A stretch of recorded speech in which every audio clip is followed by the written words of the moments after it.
Sir, हुकूमती इत्तेहाद ने अदालती बाइकॉट का ऐलान करते हुए फुल कोर्ट का मुतालबा किया है। देखिए, कल मियां नवाज शरीफ साहब ने पहले खिताब किया था। जी। रात को प्रेस कॉन्फ्रेंस की थी उन्होंने, और उसके बाद फिर आज इजलास हुआ। ज़्यादातर लोग उसमें वीडियो लिंक पे शरीक थे, क्योंकि जरदारी साहब दुबई में हैं, उनको इलाज वगैरह हो रहा है वहाँ पे। नवाज शरीफ साहब लंदन में हैं, मौलाना फजलुर रहमान साहब, मरीम नवाज साहिबा, बाकी शख्सियात जो हैं वो सारे उसमें शरीक हुए, हुकूमती इत्तेहाद, शहबाज शरीफ साहब। और उसमें यह तय हुआ कि पीर के रोज़ जो समात होगी इस 3 रुकनी बेंच की, इसका बाइकआउट किया जाएगा। जी बिल्कुल। और ये बता दिया जाएगा जाके, अटॉर्नी जनरल जाएंगे और जाके वो बताएंगे कि जी हमारी तरफ से इस कार्रवाई में हिस्सा नहीं लिया जा रहा। ठीक।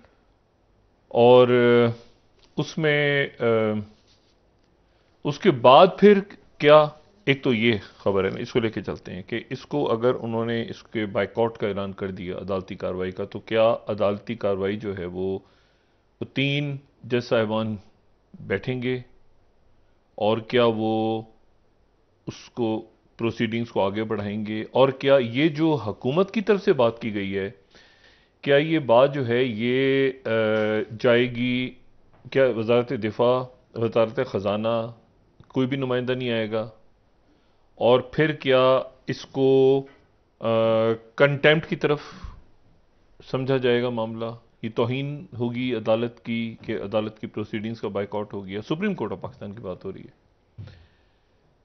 तो एक तो ये देखना है कि क्या, और अच्छा फिर अगर फर्ज करें उन्होंने तारीख का ऐलान कर दिया, इस 3 रुकनी बेंच ने कोई भी तारीख दे दी, तो उस तारीख अगर इस बेंच का जो कि इनका कहना है हुकूमती इत्तेहाद का कि हम इस बेंच को ही नहीं मानते, तो इसके फैसले को कैसे मानेंगे सर? तो फर्ज करें इस बेंच ने कहा कि जी इस तारीख को इलेक्शन करवाया जाए, तो क्या वो फिर इलेक्शंस का भी बाइकआउट हो जाएगा? ये एक इंपॉर्टेंट सवाल। फर्ज करें उन्होंने 8 अक्टूबर की तारीख दे दी, यानी वही तारीख दी जो कि तारीख इलेक्शन कमीशन की तरफ से गई है। उन्होंने कहा हम उस तारीख को मानते हैं और 8 अक्टूबर को इलेक्शन करवाया जाए, सुप्रीम कोर्ट कहती है, या 9 अक्टूबर को करवाया जाए, या 7 अक्टूबर, फर्ज करें एक मतलब एक फर्जी बात हम कर रहे हैं, तो क्या उस फैसले को भी मानेंगे या उस इलेक्शंस का भी बाइकआउट हो जाएगा? मतलब इससे सवाल दर सवाल दर सवाल। और यहां इस्लामाबाद में तो चमगुइयां हैं भरपूर। ये भी बात है कही गई कि जी को रेफरेंस भेजा जा सकता है। रेफरेंस से पहले गया था, जा चुका है, इफ्तिखार चौधरी साहब के खिलाफ भी रेफरेंस गया था, और वो बड़ी एक तकलीफ दे सी सा काम है उसमें। बाद में उन दिनों में मेरी, क्योंकि लोग काफ़ी 1997 से इसको मिला रहे हैं, 1997 एक बिल्कुल मुख्तलिफ माहौल था। वो 58(2)B का दौर था, और उस दौर में जो है वो कोई अच्छा दौर नहीं था। सज्जाद अली शाह साहब, अल्लाह उनकी मग़फ़िरत फरमाए, उनसे वो कम मीडिया पे आते थे, लेकिन उनसे उस ज़माने में बात हुई, वो मीडिया पे आए, उनसे एक इंटरव्यू भी हुआ। सज्जाद अली शाह साहब जो हैं वो वो काफ़ी, जिसे कहना चाहिए ने, पूरे अदालती निज़ाम से वो बड़े बेजार से हो गए थे, इवन इफ्तिखार चौधरी साहब के दौर में भी। और इफ्तिखार चौधरी साहब के दौर में भी वो ज़्यादा बात नहीं करते थे, वो कहते थे कि ये मैं इस पर बात नहीं करूँगा, और वो ये लफ्ज़ बरादर जजेस के, चूँकि वो कहते थे कि ये सबसे ज़्यादा डसे, मतलब मैं इनसे डसा गया हूँ, बरादर जजेस। सही। वो अपना जाहिर है कि उनका, और फिर वो बेनज़ीर भुट्टो साहबा उनको लेकर आई थी, और एक जाहिर आउट ऑफ टर्न वो आए थे ऊपर, और वो उसको मानते भी थे। जो उनसे गुफ्तगू हुई तो उन्होंने कहा कि फारूक लगारी साहब जो हैं, मैं उनके साथ बैठता था, तो फारूक लगारी साहब कहते थे कि मैं तो पोजीशन में नहीं हूँ, मेरी लीडर हैं, आप बात करें जाके बेनज़ीर भुट्टो साहब। बस बहरहाल वो तारीख का हिस्सा, लेकिन वो मामलात जो हैं वो मुख्तलिफ थे, वो दौर मुख्तलिफ था, वो मामलात मुख्तलिफ थे कुछ उसमें हम। लेकिन वो कहते, उन्होंने फिर जब इफ्तिखार चौधरी साहब का दौर आया ना, तो मैंने उनसे पूछा कि इफ्तिखार चौधरी साहब, वो कहते मैं इस बात नहीं करूंगा इसमें भी, क्योंकि यहाँ पर भी गड़बड़ हो रही है। मैंने कहा क्या गड़बड़ है? तो उस ज़माने में उन्होंने कहा कि जी देखें, भगवान दास जो है वो क्यों बाहर चले गए? ये ब्रादर जजेस जो हैं, ये कोई, मैं इसको नहीं मानता ब्रादर जजेस ने जो मेरे साथ किया था उस वक्त। तो कहते हैं वो भगवान दास को, जस्टिस भगवान दास जो हैं, बड़ा हमारी अदलिया का बहुत बड़ा नाम, तो वो कहते हैं कि उनको पता ही नहीं था, वो बाहर चले गए और जस्टिस जावेद इकबाल साहब ने फ़ौरन कायम मकाम चीफ जस्टिस का हल्फ उठा लिया। सही। उनको क्या ये नहीं, उन्होंने ये नहीं पूछा कि इफ्तिखार चौधरी किधर है, और उनको क्या हंगामी तौर पे भगवान दास साहब को वापस नहीं आना चाहिए था? तो वो बड़े आप कहना चाहिए ना कि वो उनकी गुफ्तगू में फिर उनके इंटरव्यूज़ वगैरह ज़्यादा नशर भी नहीं होते थे उस दौर में, इफ्तिखार यानी अदलिया वाली तारीख में वो बात भी नहीं करते थे ज़्यादा। अच्छा, तो अब ये जो 2023 में हम खड़े हैं, फिर हम एक ऐसे तनाव में पूरा मुल्क है कि जिसका हमें कुछ इल्म नहीं कि मामला क्या होने जा रहा है। और अगर बाइकआउट होता है तो बाइकआउट के नतीजे में क्या कंटेम्प्ट लगती है, क्या रेफरेंस चीफ जस्टिस के ख़िलाफ़ जाता है, क्या चीफ जस्टिस जो हैं वो हुकूमत को तौहीन के ऊपर कोई बात करते हैं। ये सारे मामलात हैं जो अगले हफ्ते जिन्होंने तय हो जाना है। लेकिन ये कि इस वक्त इस्लामाबाद में जो एक अफवाहें तो बहुत सारी हैं, लेकिन एक जो कहीं से मतलब मिसाल के तौर पे एक बात ये भी हुई कि फारूक नाइक साहब को दुबई बुलाया है जरदारी साहब ने, और एक यहाँ पर आप कह लें कि वाइब्स कह लें या मुख्तलिफ बातें चल रही हैं इस्लामाबाद में। हाँ, तासुर के जी पाकिस्तान पीपल्स पार्टी जो है वो शायद, और ये बात हुई भी इजलास में कि पाकिस्तान पीपल्स पार्टी अलग से अदालतों में कैसे बात करनी है, उससे अलग से वो अपना कोई शायद लाहेमल तैयार करेगी उस दिन के लिए। तो इसलिए फारूक नाइक साहब को बुलाया है जरदारी साहब ने। लेकिन जो जो ये तो है जो हो सकता है, प्रोबेबिलिटीज़ हैं, लेकिन एक चीज़ जो हो रही है यहाँ इस वक्त वो ये है कि जो हमारी ऑनरेबल सुप्रीम कोर्ट के तमाम जज साहबान इस्लामाबाद में मौजूद हैं इस वक्त, और उनके 2 या 3 इजलास हो चुके हैं। यानी इजलास से मुराद ये कि मुलाकातें हो चुकी हैं, और एक मुलाकात ऐसी हुई है जिसमें सब थे। अच्छा, ये बड़ी पेशरफ्त है, और यानी अक्सरियत थी, सब थे, अक्सरियत थी, सब कुछ, और उसमें मुख्तलिफ बातें हुई हैं, और ये बातें भी ग़ालिबन डिस्कस हुई हैं कि इन मामलात को अगर आगे की तरफ ले जाया गया तो कोई अच्छा तासुर भी नहीं जाएगा, और अदारा सुप्रीम कोर्ट बतौर अदारा जो है वो एक अवाम के सामने कोई अच्छा तासुर, और मुल्क मुतहम्मिल हो ही नहीं सकता। ये जज साहिबान को भी इस बात का इदराक है, और चूंकि इतना खुल के डिस्कस होना शुरू हो गया हर जगह कि जी ये बात ईगोस की है, इस बात में क्या है, और वो होता भी ऐसे ही है। उन्होंने उनके बारे में बात की, उनके बारे में बात की, ज्यादती कर दी किसी ने किसी के साथ, किसी ने कुछ किया, लेकिन उसका कोई 22 करोड़ लोग तो या 23 करोड़ के लोगों को क्या कसूर है जो कि आटे की लाइनों में मर रहे हैं इस वक्त।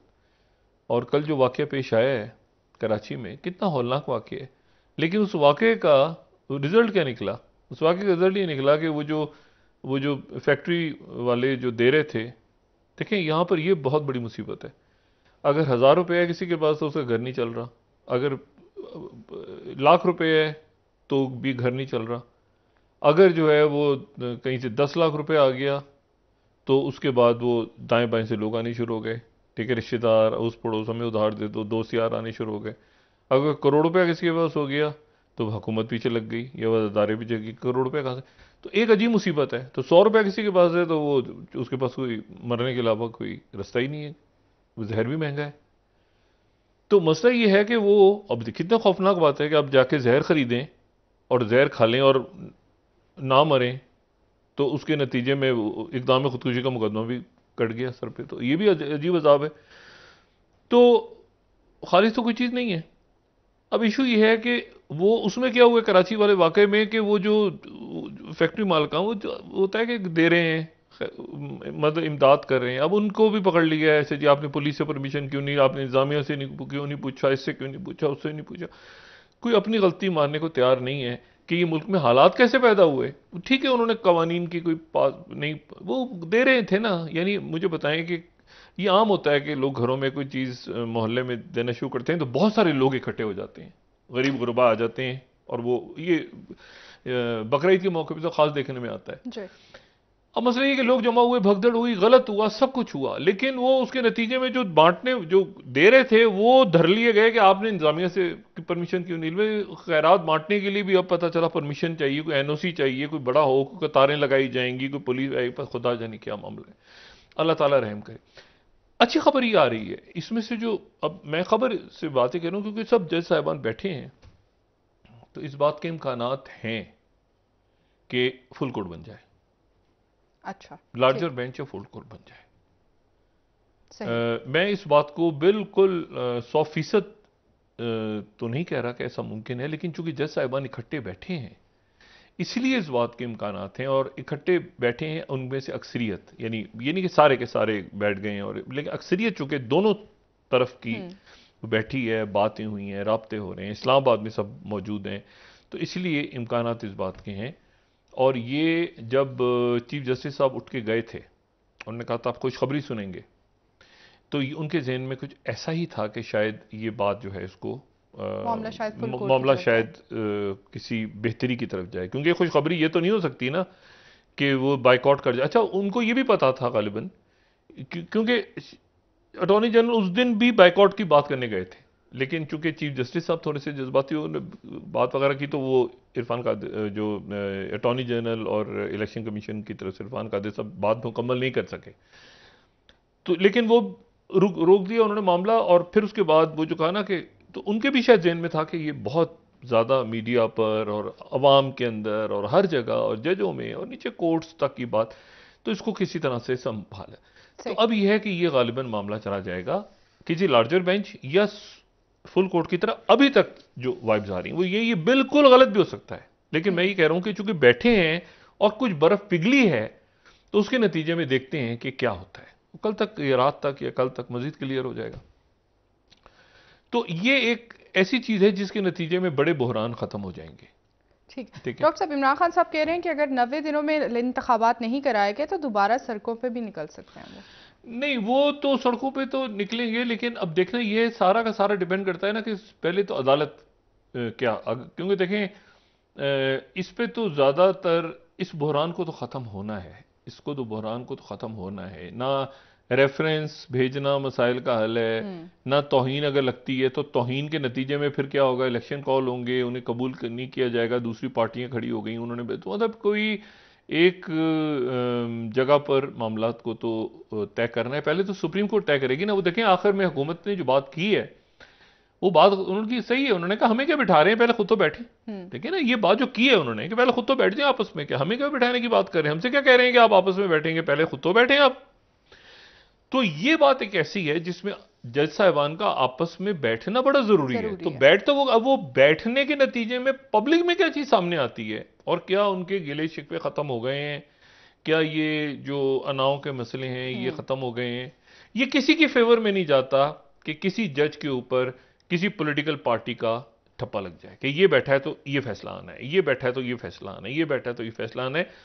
चाहे वो इस तरफ के जज साहिबान है, उस तरफ के जज साहिबान जब बैठे तो उनका बिल्कुल एक जहन ऐसा हो कि वो अवाम लोग जाएं उनके पास, और लोग हुक्मरानों के बारे में भी अदालतों के पास ही जाते हैं ना। कई दफा अदालतें हुक्मरानों के खिलाफ फैसले देती हैं, लेकिन तासुर ये जाए कि जी ये जज साहिबान जो हैं ये आजाद हैं।